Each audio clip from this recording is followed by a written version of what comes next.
All right, here we are on the final week of the spiritual journey towards a more generous life.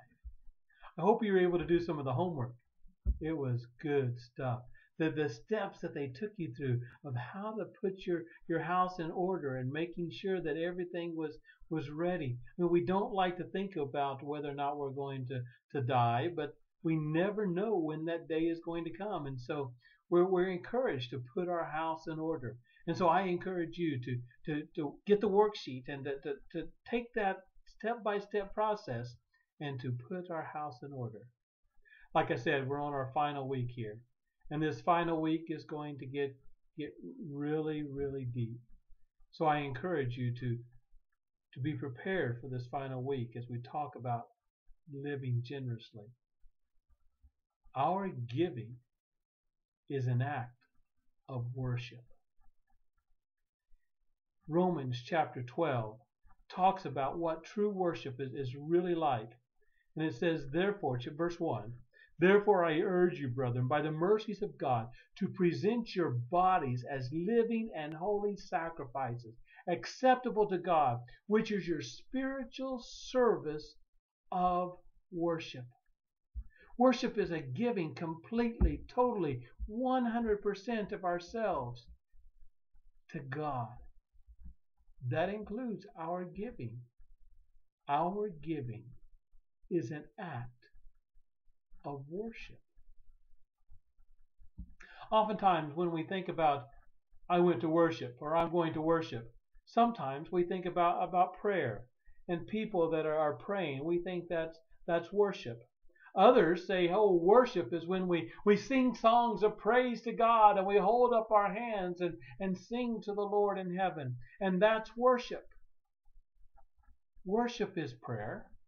Worship is singing songs.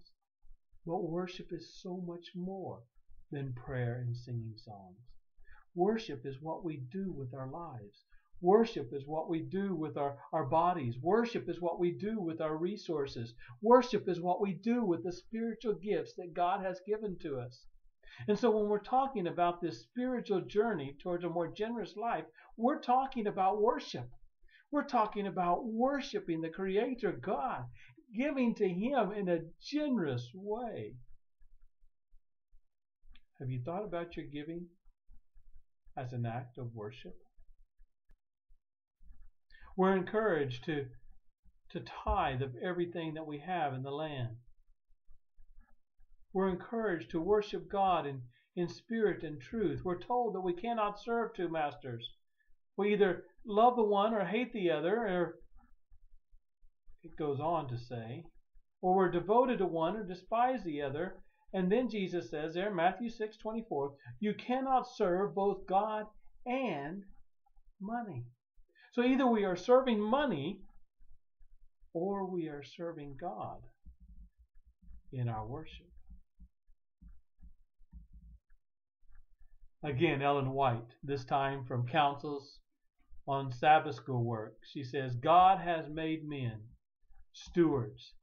The property which He has placed in their hands is the means that He has provided for the spread of the gospel.